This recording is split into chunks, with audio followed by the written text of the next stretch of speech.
நள்ளிரவின் நிசப்தத்தில் காட்டின் நடுவே இருந்த அந்தப் பழைய பங்களாவிற்குள் நிலா நுழைகிறாள். அவள் கைப்பட்டதும் கதவு தானாகத் திறக்க, உள்ளே சலங்கை சத்தமும் யாரோ நடக்கும் நிழலும் அவளைப் பின்தொடர்கின்றன. மாடி அறையில் ஊஞ்சல் தானாக ஆட, "உன்னை வரவழைத்ததே நான்தான்" என்ற குரலுடன் கதவுகள் சாத்தப்படுகின்றன.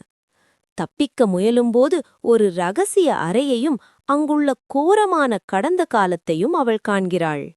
ஆக்ரோஷமாகத் தாக்கும் ஆவியிடமிருந்து அங்கிருந்த ஒரு பழைய மந்திர புத்தகத்தின் துணையுடன் நிலா போராடுகிறாள்.